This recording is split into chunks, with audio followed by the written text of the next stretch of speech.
بسم الله الرحمن الرحيم.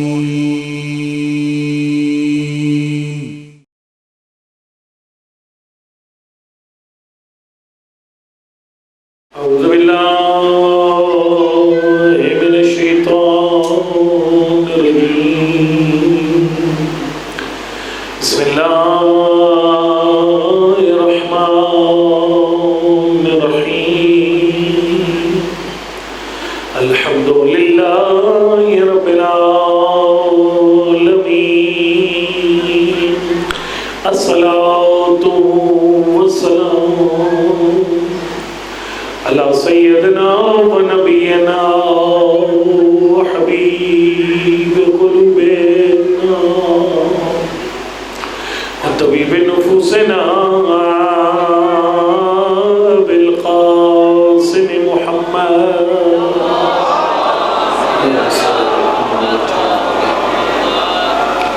وعلى آل الطيبين الطاهرين المعصومين،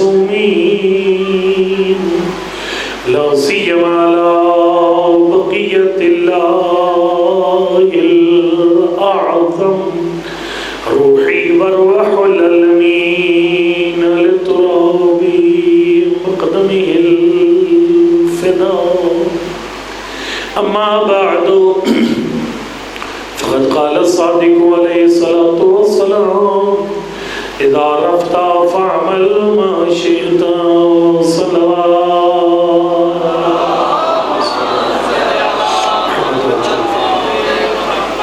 نعرہ تکبیر، نعرہ رسالت، نعرہ حیدری، نعرہ حیدری پر محمد و اہل بیت محمد صلی اللہ علیہ وسلم. عزاداری سید الشہداء کے جتنے حصے ہیں، وہ جتنے اعمال ہیں، وہ سارے کے سارے بخشش کا سامان ذریعہ نجات ہیں. میں خدمت میں کروں کہ اس میں سے میں نے جو بانیان مجالس کی ذمہ داریاں، ان کے مقام اس کو عرض کیا تھا. آج میں نے کل بھی گفتگو شروع کی تھی کہ جو سبیل لگاتے ہیں، جو لنگر تیار کرتے ہیں، کھانا دیتے ہیں عزاداروں کو، اس کا مقام کیا ہے اور اس کی نیت کیا ہے. سمجھ آ رہی ہے نا آپ کو؟ آپ تھوڑا تھوڑا بولو، کوئی غرض نہیں ہے بولنے. میں خدمت میں عرض کروں کہ مقام بہت عظیم ہے، بہت بڑا رتبہ ہے. یعنی نواز پیغمبر کے سومواروں کو پانی پلانے والے اور کھانا کھلانے والے کا بہت بڑا مرتبہ ہے. صرف وہ بات میری یاد رکھنی ہے جو میں نے کہی ہے کہ نیت خالص ہو. یہ نیت نہ ہو کہ لوگ کہیں کہ بہت اچھا لنگر دی ہے، کیونکہ اگر یہ نیت ہوگی تو پھر دنیا میں اجر مل جائے گا، آخرت میں اجر. اب وہ نیت کرنی کیا ہے وہ میں نے بیان کرنا ہے. وہ نیت بیان کرنے سے پہلے میں ایک روایت جو پچھلے سال پڑھی تھی اس کو ایک دفعہ دہراتا ہوں جلدی سے. جناب سیدہ کا جب نکاح پڑھا جا رہا تھا، پاک میور نے مولا کائنات کی طرف سے دنیا کا مال حق مار کے طور پہ پیش کیا. نبی کی بیٹی نے اختیار شفاعت خود مانگا. سمجھ آئیے؟ اختیار شفاعت خود مانگا. اللہ نے بھیج دیا لگ کر کہ میں تیری بیٹی کو یہ اجازت دیتا ہوں جس کو چاہے گی اپنے ساتھ جنت لے جائے، اور ساتھ یہ بھی تھا کہ میں خالق اپنی طرف سے زہرا کو حق مار یہ دیتا ہوں کہ میری ساری زمین آج کے بعد حکومت میری ہوگی، ملکیت تیری بیٹی زہرا کی ہوگی.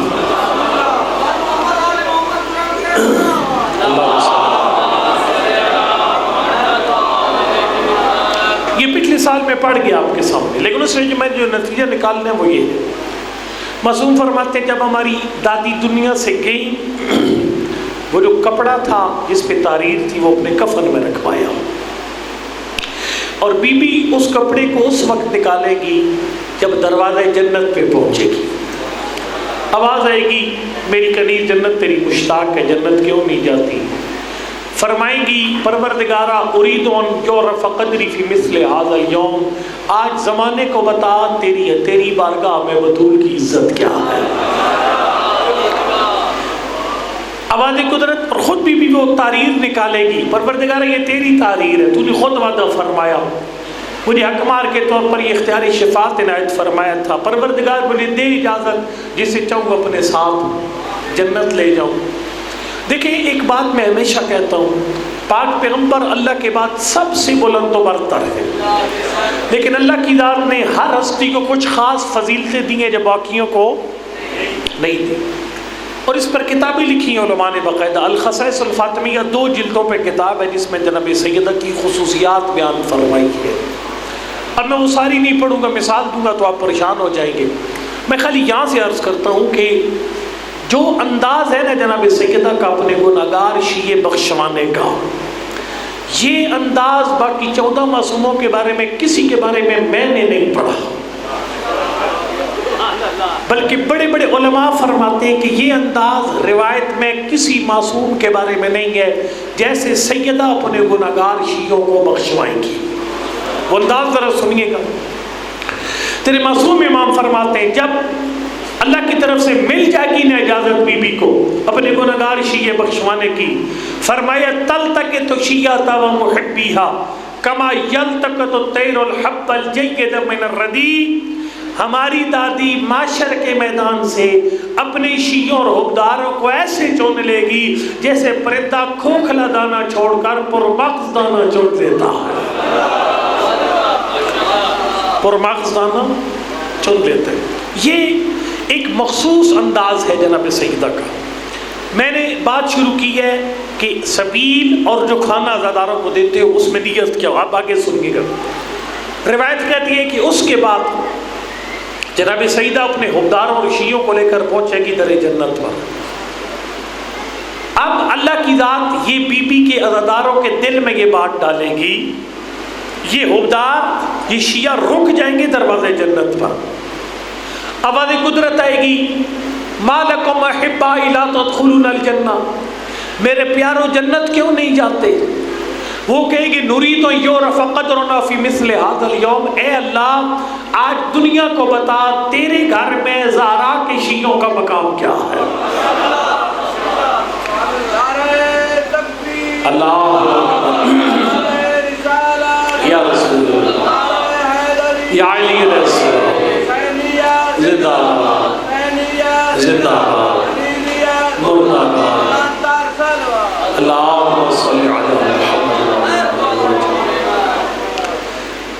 پروردگار آج ہم شیعوں کا مقام اور مرتبہ بتا۔ وہاں پر آواز آئے گی کہ اے بطول کے شیعوں، ہر بندہ چلا جائے معاشر کے میدان میں، من سقاکم شربۃ من الماء فی حب فاطمہ، جس نے محبت فاطمہ میں تمہیں پانی کا گلاس پلا دیا، اور اطعمکم فی حب فاطمہ، یا محبت فاطمہ کی نیت کر کے تمہیں کھانا کھلا دیا، اور کساکم فی حب فاطمہ، یا محبت فاطمہ میں تمہارے تن پہ لباس دے دیا، اور ردعنکم الغیبۃ فی حب فاطمہ، یا تمہاری پیٹھ کے پیچھے برائی کی جا رہی تھی اور ہمیں برائی کرنے والے کا منہ بند کر دیا محبت فاطمہ میں، خذ بیدہ فادخلہ الجنہ، اکیلا جنت نہ جاؤ، سبیل لگانے والے کو اپنے ساتھ جنت لے جاؤ۔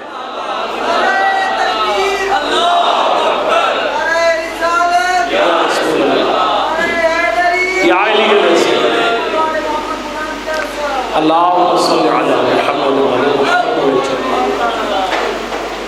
جا معاشر کے میدان میں، جس نے تجھے پانی پلایا محبت فاطمہ میں، تجھے کھانا کھلایا محبت فاطمہ میں، تجھے لباس دیا محبت فاطمہ میں، خذ بیدہ وادخلہ الجنہ، اکیلا نہ جا، کھانا کھلانے والے کو جنت لے جا۔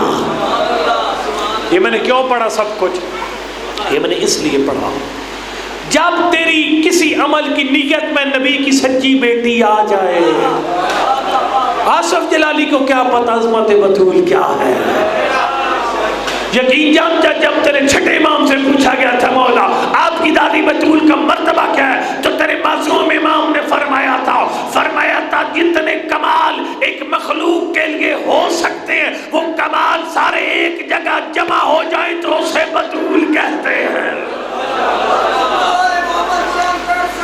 اللہم صلی علی محمد۔ دیکھیں میں نے چونکہ میں نے کہا میں نے آپ کو تھوڑی سی معرفت دینی ہے سبیل کے حوالے سے، تھوڑا سا ذہن بلند کرنا ہے۔ جو بندے کھانا دیتے ہیں، اور یہ کھانا دینا یہ حصہ ہے خود عزاداری سید الشہداء کا۔ میری گزارش ہے، آپ جب سبیل لگائیں، آپ جب لنگر پکائیں، نیت کریں جب تقسیم کریں، لیکن نیت کیا کریں کہ یہ میں ان کو اس لیے سبیل کا پانی پلاتا ہوں جو کہ نبی کی سچی بیٹے کے عزادار ہیں۔ پانی پلاؤ محبت جناب سیدہ کی نیت کر کے۔ دیکھیں جب آپ نیت میں کسی عمل کی نیت میں جناب سیدہ کو لے آئیں، اس عمل کو معراج ہو جاتی ہے۔ میں مثال دیتا ہوں، یہ جو درود ہے نا، درود اللہ کی بہت بڑی نعمت ہے۔ درود اللہ کی بہت بڑی نعمت ہے۔ دیکھو نا، کئی جگہوں پہ لکھا ہوتا ہے کہ اشار عام نہیں ہے، لکھا ہوتا ہے نا بھئی ہر بندہ نہیں جا سکتا، لیکن یقین جانو درود میں جو سیل ہے نا بخشش کی، وہ سب کے لیے، درود سب کے لیے بخشش کی سیل ہے۔ بحر الانوار کی صحیح و سند روایت، اور آپ کیا میں پہلی دفعہ پڑھ رہا ہوں ساتھ والا کہ غور سے سننا ہے۔ پاک پیغمبر نے خود فرمایا من صلی علیہ، جو بندہ مجھ پہ ایک درود پڑھتا ہے، ثم اتبع بالصلاۃ علیہ وعلی اہل بیتی، خالی مجھ پہ درود نہیں پڑھتا، ساتھ میری اہل بیت پر بھی درود پڑھتا ہے، یعنی اس کی زبان آل پر سلپ نہیں مارتی۔ کئی مولوی صاحبان کی زبان آل پہ سلپ مار جاتی ہے۔ حضرت محمد صلی اللہ علیہ وسلم آل پہ زبان سلپ ہو جاتی ہے۔ فرمائے جو بندہ مجھ پہ درود پڑھتا ہے، ساتھ میری آل پر بھی درود پڑھتا ہے، ایک درود جب پڑھتا ہے، فرمائے فتحت لہ ابواب السماء، اس کے لیے رحمت کے سارے دروازے کھول دیے جاتے ہیں۔ وَإِن كَانَ مُذْنِبًا خَطَّاءً، اگرچہ وہ درود پڑھنے والا دنیا کا سب سے بڑا گناہگار ہی کیوں نہ ہو۔ یا علی اللہم صلی اللہ۔ دیکھو جی آج 7 محرم کی رات ہے، 7 محرم اس طرح زور لگا کر بندے کو نہیں پڑھتے، تو آپ اس طرح نہ رہیں، میرے ساتھ تھوڑا تھوڑا بولنا پڑے گا۔ اللہ صلی اللہ۔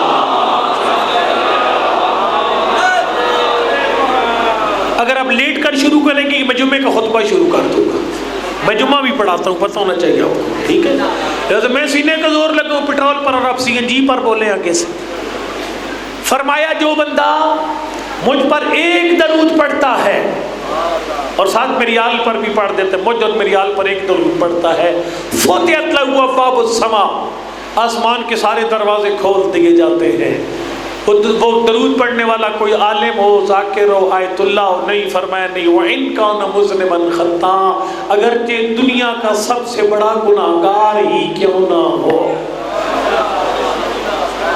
میں ایک جملہ کہتا ہوں، یہاں پر ذرا سمجھیے گا جملے کو۔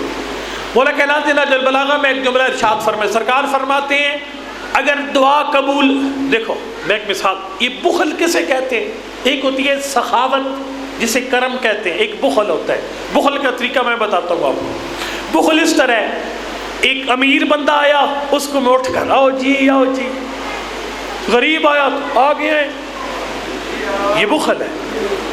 اور یہ غلط ہے، میں بتا رہا ہوں۔ روایت ہے جب کسی دولت مند کی دولت کی وجہ سے بندہ ایک دفعہ اٹھتا ہے، 1/3 ایمان ختم، سمجھ آئی کوئی نہیں آئی؟ جب دوسری بار اٹھے گا دوسرا حصہ ایمان کا ختم، جب تیسری بار اٹھے گا نام کا مومن رہ جائے گا، ایمان کا ذرہ باقی نہیں رہتا۔ اللہ صلی اللہ۔ بہرحال یہ بخل ہے، 2 بندے اکٹھے آئے، ایک کو اٹھ کر آؤ جی، دوسرے کو آگے، یہ بخل ہے۔ اکٹھے ساتھ آنے والے بندوں کے ساتھ ڈیفرنٹ سلوک کرنا یہ بخل ہے، یہ کرم نہیں ہے۔ کرم کیا ہے؟ جو اس کے ساتھ وہ اس کے ساتھ۔ اسے لجپالی بھی کہتے ہیں، کرم بھی کہتے ہیں، سخاوت بھی کہتے ہیں۔ جملہ کہنے لگا ہوں، مولا کائنات سے کسی نے پوچھا یا علی دعا قبول کروانے کا گر کیا ہے؟ اوے پڑھنا یاد وجہ سمجھنا یاد، مجھے وہ نقطے کوئی نہیں آتے، خالی نقطہ ہو اندر کچھ بھی نہ ہو، ٹھیک ہے؟ دعا قبول کروانے کا گر کیا ہے؟ سرکار نے فرمایا اپنی دعا ایک ایسی دعا کے ساتھ ملا کر جو ملا دے جو سب کی قبول ہے۔ کوئی سمجھ آئی نہیں ہے؟ اپنی دعا کو ایک ایسی دعا کے ساتھ ملا دے جو سب کی قبول ہے، وہ نیک ہو، بد ہو، عالم ہو، جاہل ہو، سب کی قبول ہے۔ یا علی وہ کون سی دعا ہے جو سب کی قبول ہے؟ فرمایا وہ 14 پر درود وہ دعا ہے جو سب کی قبول ہے۔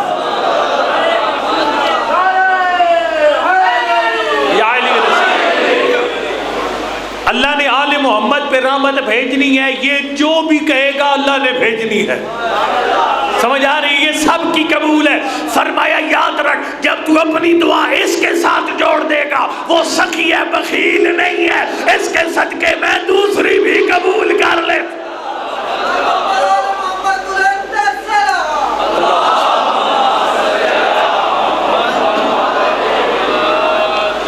فرمایا جو دعا کرو میرے یہ جو گلہ ہے یہ چلتا رہے، ٹھیک ہے؟ آپ ایسی آدھی رات کو بھی سینے کا زور لگواتے ہو، ٹھیک ہے؟ حضرت نے فرمایا جو بندہ مجھ پہ ایک درود پڑھتا ہے اور میری آل پر بھی پڑھتا ہے، سرکار فرماتے ہیں اس کے لیے سارے آسمانوں کے دروازے کھل جاتے ہیں۔ وَإِنْ كَانَ مُذْنِبًا خَطَّأً، اگر کہ دنیا کا سب سے بڑا گناہگار انسان ہی کیوں نہ ہو، پھر فرمایا غفر اللہ لہ، اللہ اس کے سارے گناہ بخش دیتا ہے، اللہ اس کے سارے گناہ بخش دیتا ہے۔ نمبر 3 فرمایا سلط علیہ الملائکۃ سما 70 مرہ، اللہ کے جتنے فرشتے بھی ہیں ہر فرشتہ اس مومن پر 70 مرتبہ درود پڑھتا ہے، ٹھیک ہے؟ پھر فرمایا وصلی علیہ ربہ 700 مرہ، فرمایا ملائکہ میں سے ہر فرشتہ 70 قسم کا درود پڑھتا ہے، اللہ 700 رحمتیں بھیجتا ہے۔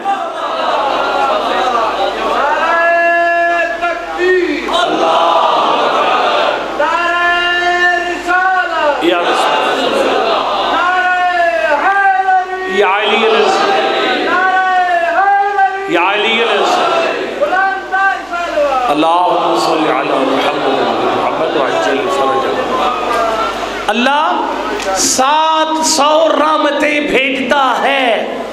اب اگلی بات فرمائے من صلی علیہ ثم لم یتبع بالصلاۃ علی اہل بیتی، اے جنن کے زبانہ سلپ پوندگن آل دینا تو، ٹھیک ہے؟ آصف جلالی جیسے لوگ فرمائے جو بندہ میری آل کا ذکر نہیں کرتا خالی مجھ پہ درود بھیجتا ہے، سرکار فرماتے ہیں آواز قدرت آتی ہے میرے فرشتوں 40 دن تک اس منحوس کا کوئی عمل میرے سامنے پیش نہ،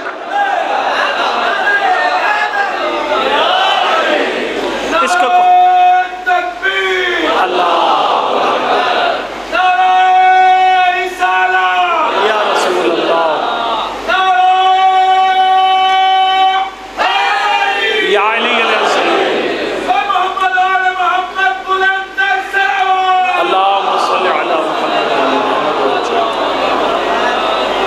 میرے محترم انہوں نے کہا بلند تر صلوات، اس بلند کا بھی فائدہ ہے،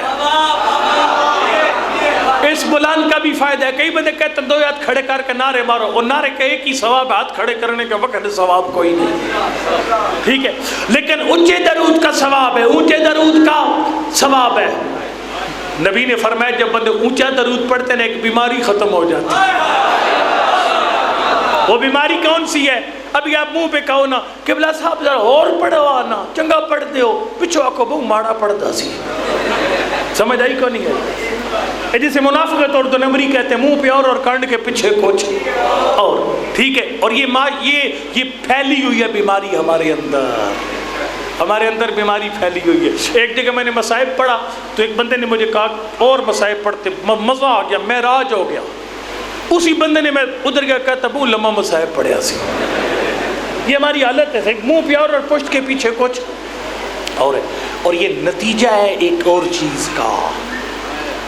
اب آپ چپ کر جاؤ گے اور حق بنتا ہے چپ کر جاؤ، ابھی چپ کریں گے، مجھے پتہ ہے اب چپ کریں گے۔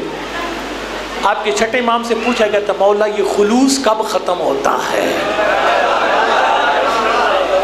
رشتوں میں سے، کتاب کا نام بتاؤں گا، میں بغیر کتاب کا نہیں پڑھتا، طالب علم ہوں۔ کتاب ہے 20 پاسخ، فارسی میں، اردو ترجمہ آیا ہوا 20 جواب، آپ نے پڑھنی کوئی نہیں، ترجمہ اردو میں موجود ہے۔ اس میں حضرت سے جب پوچھے گا مولا یہ رشتوں میں یہ کھوٹ کب آتی ہے؟ بیٹا ماں کے ساتھ ماں کا غدار ہے، ماں بیٹے کی چور ہے، بیٹی ماں کے ساتھ دغا کر رہی ہے، ماں بیٹی کے ساتھ دھوکہ کر رہی ہے، بیوی شوہر کی چور ہے، شوہر بیوی کا چور ہے۔ اوہ دیکھو نا، الکلام یجر الکلام، ہوئے ہوئے ہوئے۔ اگر مجھے یاد رہا نا، یہ تو آنے والے دن ایک مجلس پوری پڑھوں گا جس میں جناب سیدہ کے گھر کی 5 خاص باتیں، 0 میٹر مجلس ہے میری، جناب سیدہ کے گھر کی 5 خاص باتیں۔ ایک میں خالی اس کی آپ کو ایک ہوتا ہے نا، پہلے خبروں کا خلاصہ ہوتا ہے، ایک میں ذرا خلاصہ دے کر آپ کو چلا جاؤں۔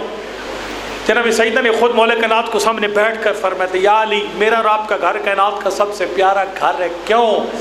سرکار نے فرمایا ما احتنی خائنتن، ہمارے درمیان کبھی خیانت نہیں آئی۔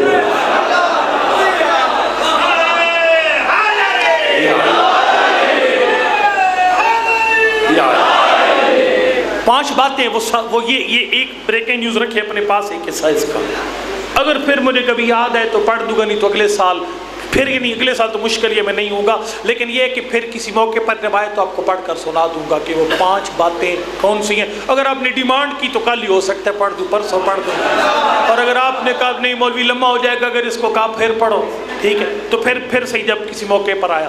میں خدمت میں عرض کروں گا مولا رشتوں میں کھوٹ کہاں سے آتا ہے؟ آج انٹرنیٹ سے زیادہ نسل مجھ سے ناراض ہو جائے گی، مجھے کوئی نہیں پرواہ، وہ انٹرنیٹ کے مارے ہوئے، یوٹیوب کے مارے ہوئے لوگ آج ناراض ہوں گے مجھ سے۔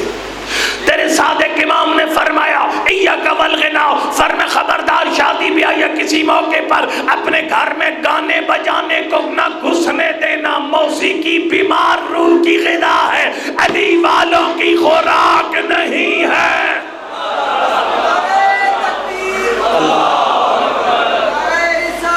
کیا یا علی اللہم صل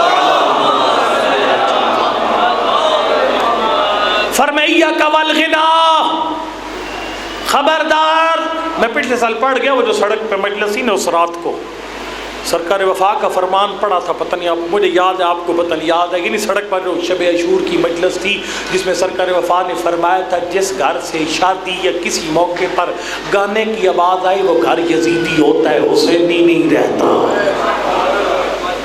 تو سمجھ آ رہی ہے کوئی؟ فرمایا کہ والغنا، خبردار اپنے گھروں میں موسیقی کو نہ داخل ہونے دینا، گانے بجانے کو گھر میں داخل نہ۔ کیا تیرے پاس پروگرام کوئی نہیں ہے؟ حدیث قصہ کیوں نہیں پڑھتا اپنے بچے کی شادی پر؟ تو اہل بیت کی شان میں اشعار اور قصیدے کیوں نہیں پڑھتا شادی پر؟ تو دعائے توسل کیوں نہیں کرواتا شادی پر؟ تو مولا کائنات اور جناب سیدہ کی ازدواجی زندگی کا درس کیوں نہیں دلواتا شادی پر؟ زندگی کا کون سا ایسا شعبہ ہے جس میں اہل بیت نے رہنمائی نہ کی ہو؟ بولے اور دنیا نو بھی نال لے کے چلنا، یہ منافقت شیعت نہیں ہے، کیونکہ نماز علی کے پیچھے کھانا کسی اور کے دسترخوان پر۔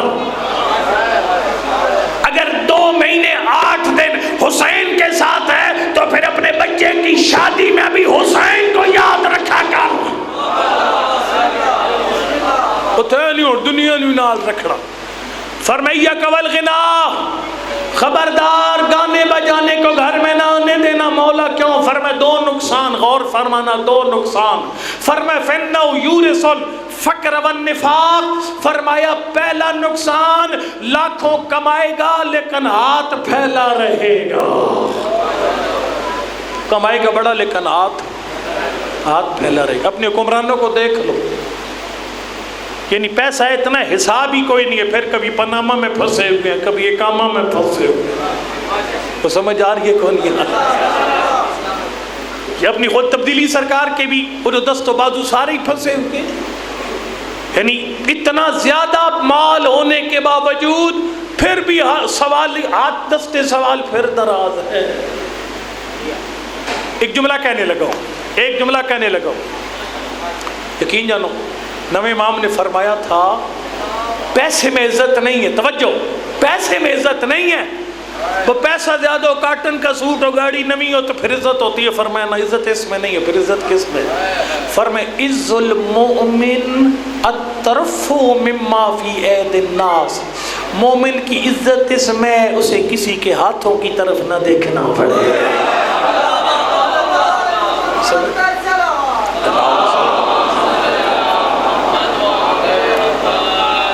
فرمایا مانگتا رہے گا، لاکھوں کمائے گا پھر بھی مانگتا رہے گا، یہ ایک نقصان۔ فرمایا دوسرا فَإِنَّهُ يُورِثُ الْفَقْرَ وَالنِّفَاقَ، دوسرا فرمایا تیرے گھر میں منافقت ڈیرے ڈال لے گی، بیوی شور کی چور، شور بیوی کا چور۔ تھوڑے مولانا اقبال صاحب یاد آ رہے ہیں نا، مولانا اقبال صاحب کو ٹدو والے تھوڑے یاد آ رہے ہیں، شور بیوی کا چور، بیوی شوہر کی چور، باپ بیٹے کے ساتھ مخلص نہیں ہے، بیٹا باپ کے ساتھ مخلص نہیں ہے۔ یہ بیماری کس سے آتی ہے؟ گانے۔ اب جاتی کیسے؟ ذرا یہ دیکھنا، سرکار نے فرمایا ارفعوا صلوات علی وعلی آل بیتی، فرمایا مجھ پر اور میری آل پر اونچا درود پڑھا کرو۔ مولا کیوں؟ فرمایا اگر خالی درود پڑھے گا گناہ بخشے جائیں گے، جب اونچا درود پڑھے گا فَإِنَّا تَذْهَبُ بِالنِّفَاقِ، جتنا زور لگا کے درود پڑھے گا دل سے اتنی منافقت ختم ہو جائے گی۔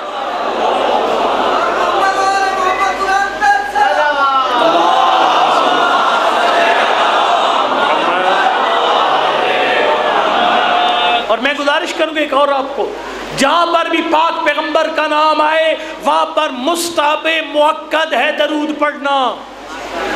آیت اللہ سیستانی کا توضیح پڑھی ہے بے شک چل کر، جس میں لکھا ہے آغا نے کہ جب پاک پیغمبر کا نام تو سنتا ہے، نماز کی حالت میں ہے، نماز روک کر نبی پر درود پڑھ۔ تو سمجھ آئیے، فرمایا البخیل کل البخیل من ذکرت عنده ولم يصلی علیہ، وہ سب سے بڑا بخیل ہے جو میرا نام سن کر درود نہ پڑھے۔ اللہ اکبر۔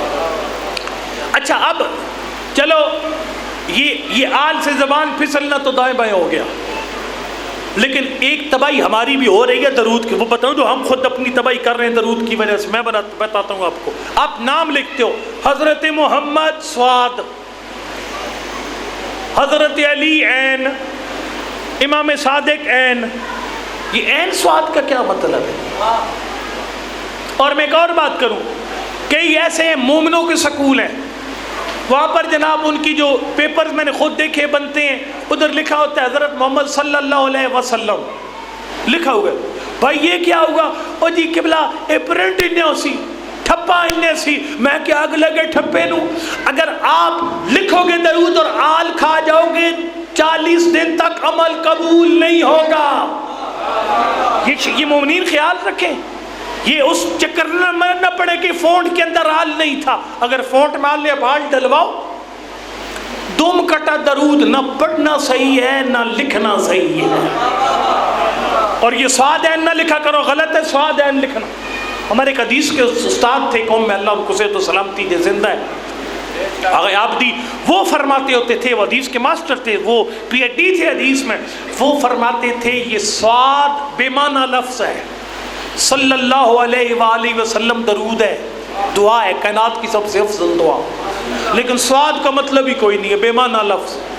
علیہ السلام یہ دعا ہے، خود دعا یا لفظ ہے، لیکن عین کا کوئی مطلب نہیں ہے، نہیں ہمارے امام پر ہمارا سلام ہو، ہماری طرف سے سلامتی ہو ہمارے امام پر، لیکن عین کا مطلب ہی کوئی نہیں ہے۔ انہوں نے فرمایا تھا، میں نے ریسرچ کی ہے، جس بندے نے تاریخ میں سب سے پہلے یہ شارٹ کٹ ایجاد کیا تھا، اللہ نے دونوں ہاتھ دنیا میں توڑ دیے تھے۔ وہ سمجھ آ رہی ہے کوئی نہیں؟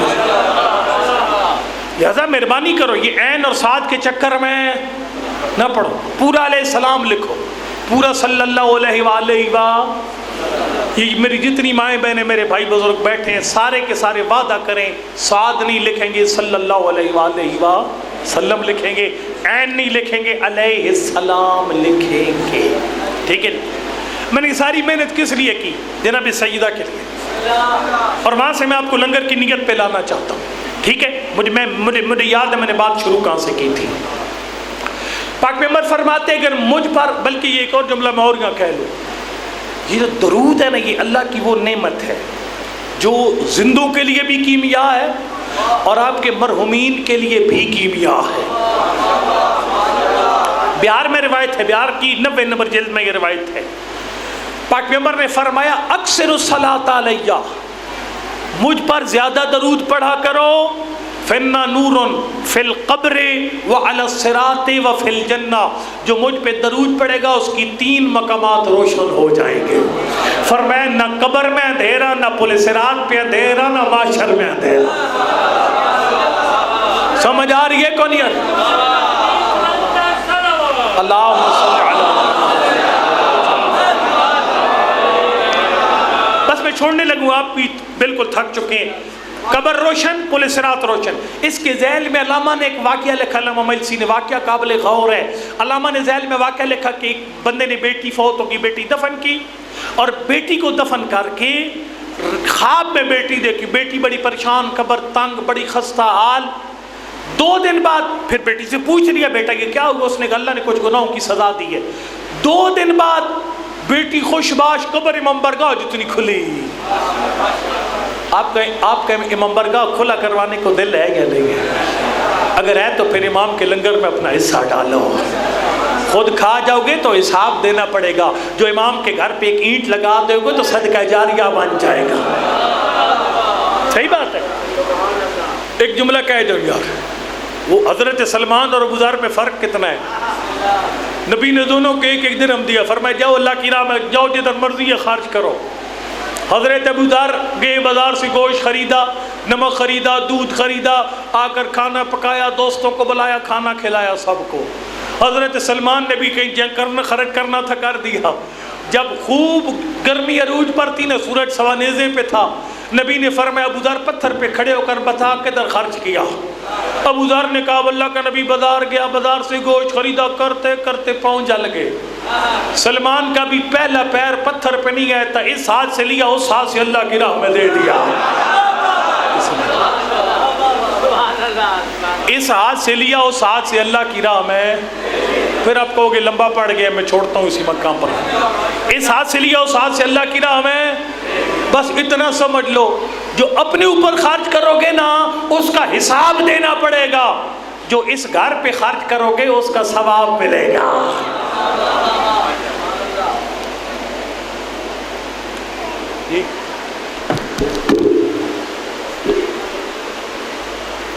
کیا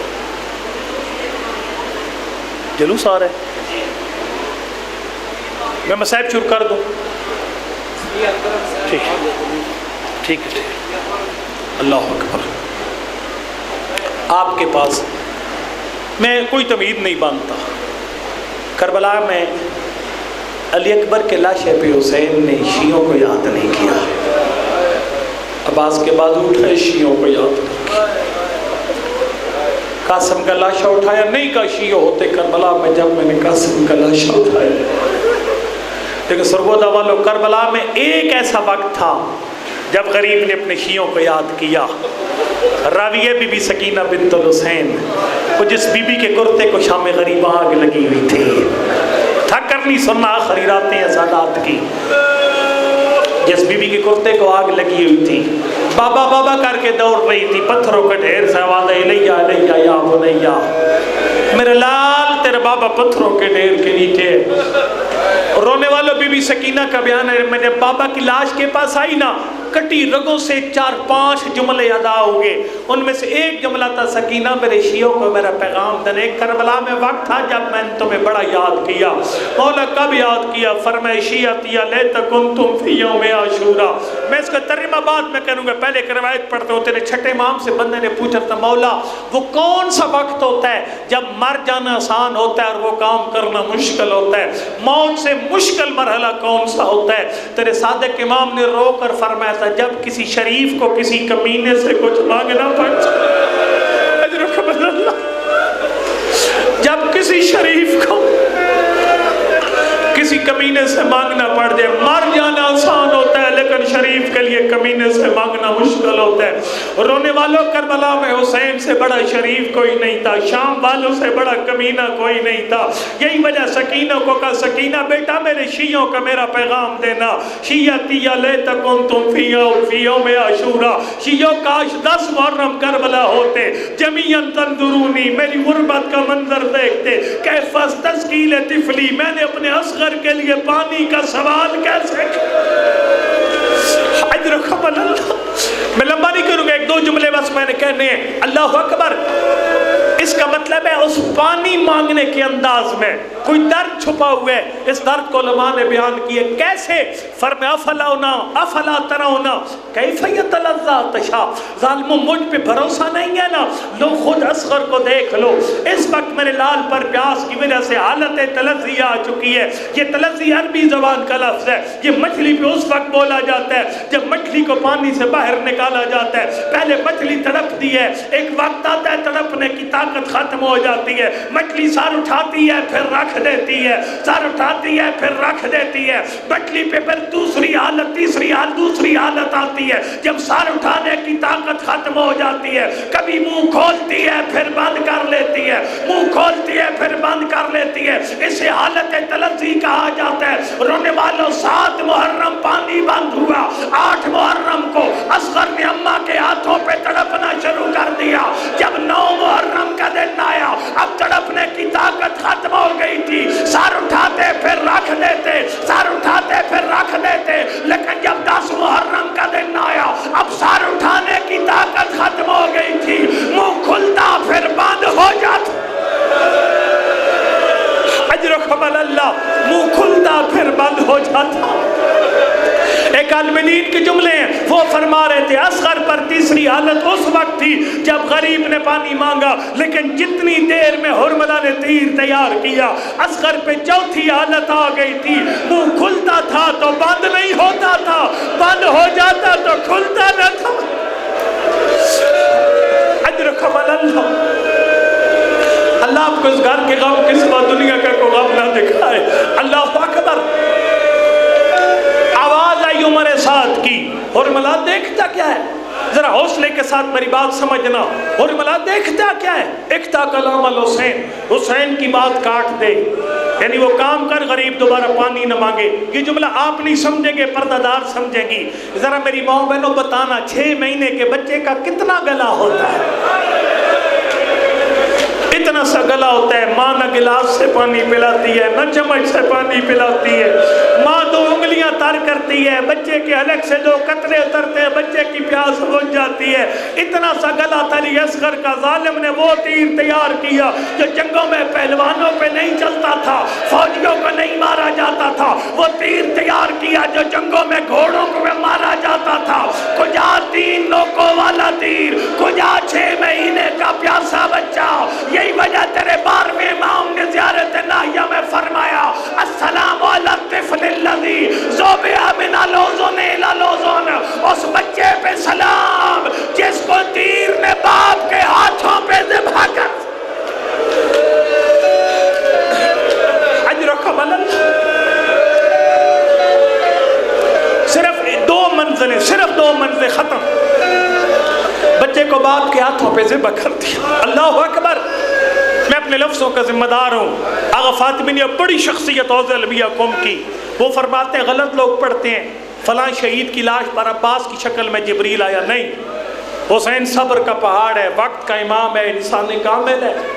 اللہ جانتے اکبر کا لاش غریب اٹھا نہیں سکا لیکن اتنے حوصلے میں تھا اللہ نے تسلی کے لیے جبریل نہیں بھیجا. عباس کا خالی علم اٹھایا تسلی کے لیے جبریل نہیں آیا، قاسم کا پامال لاشا اٹھایا تسلی کے لیے جبریل نہیں آیا، اللہ جانتا ہے غریب کے سینے پہ شمر سوار ہوا آخری جملہ تسلی کے لیے جبریل نہیں آیا۔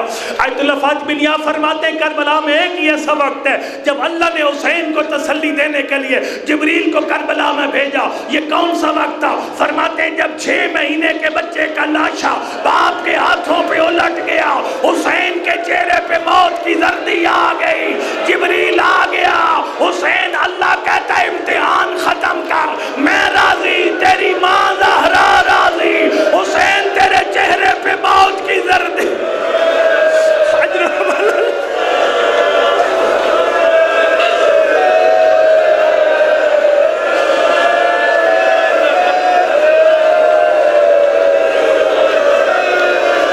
حسین اپنے آپ کو سنبھال، تیرے چہرے پہ موت کی زردی آ گئی ہے۔ فَإِنَّ لَهُ مُرْضِعًا فِي الْجَنَّةِ، اصغر کی پیاس کا غم نہ کھانا، ہم نے جنت میں اصغر کے دودھ پینے کا انتظام کر دیا۔ آخری جملہ کہہ کے میں زیارت کے چند سطرے کہہ کے ممبر چھوڑنے لگا ہوں۔ اللہ جانتا ہے یہاں حق بنتا ہے، یہ تھا اصغر کی پیاس کا حسین پہ اثر۔ میرا دل کرتا ہے اب رباب پہ ہونے والا اثر پڑھ کے ممبر چھوڑ۔ اللہ اکبر۔ میں نے کتابوں میں پڑھے، میرے استاد محترم پڑھتے ہوتے ہیں، جب 11 محرم کو آئی نا لاش پر، اصغر کی لاش الگ نہیں تھی، حسین کے سینے میں تھی۔ آپ نے جملہ کو نہیں سمجھا، اصغر کی لاش باپ کے سینے میں تھی۔ رباب کھڑی ہوگی پتھروں کے ڈھیر پر، کہا حسین میں تجھے کفن نہیں دے سکی، اصغر میں تجھے پانی نہیں پلا سکی، میرا دونوں سے بات ہے جب تک زندہ رہوں گی نہ ٹھنڈا پانی پیوں گی نہ سائے میں بیٹھوں۔ یقین جان واقعہ کربلا کے بعد اصغر کی ماں 1 سال سے زیادہ زندہ نہیں رہی، صرف 1 سال، پورا سال دھوپ میں گزارا۔ جب سجاد لائے نہ سائے میں، پہلا قدم نہیں آیا تھا، روح پرواز کر گیا۔ میں پیاس کی بات سنا کر چھوڑنے لگا ہوں، اصغر کی پیاس۔ ایک عالم بڑا جملہ کہتے تھے، وہ کہتے تھے اصغر کی ماں واقعہ کربلا کے بعد اس وقت پانی پیتی جب شریعت میں واجب ہو جاتا۔ دیکھو عام حالات میں پانی پینا واجب نہیں ہے، لیکن جب میں اتنا پیاسا ہو جاؤں پانی نہیں پیوں گا تو مر جاؤں گا، اس وقت شریعت میں پانی پینا واجب ہو جاتا ہے۔ اصغر کی ماں، پانی ٹھنڈا ہوتا ہے نا، پانی بھر کے دھوپ میں رکھ دیتی، پانی گرم ہوتا رہتا، رباب پیاس برداشت کرتی رہتی، پانی گرم ہوتا رہتا، رباب پیاس برداشت کرتی رہتی۔ اللہ جانتا ہے جب اتنی پیاسی ہو جاتی نا اصغر کی ماں، اگر پانی نہیں پیے گی تھوڑی دیر بعد مر جائے گی، اس وقت پانی کا جام اٹھا کر کے منہ کر لیتی کربلا کی طرف، کہتی اصغر بیٹا اگر شریعت میں واجب نہ ہوتا تیری ماں پانی نہ پیتی، اصغر بے شک گرم ہے، مجھے آج مل تو گیا، میں نے 10 محرم ایک خیمے کا چک۔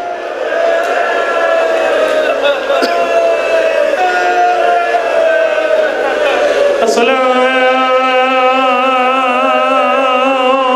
علی حسین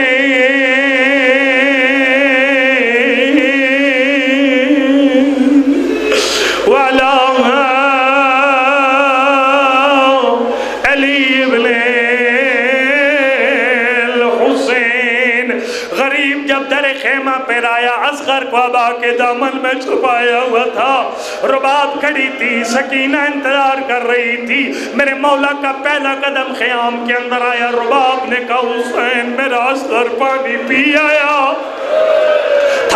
تھک نہیں، اللہ جانتا ہے غریب منہ سے کچھ نہیں بولا، میرے مولا نے ابا کا دامن ہٹا دیا۔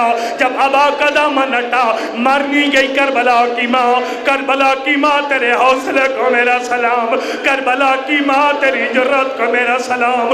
رباب نے پورے حوصلے کے ساتھ اصغر کا لاشا اپنے ہاتھوں پر اٹھایا، اللہ اکبر، 3 بین کر کے لاشا حسین کے حوالے کر دیا۔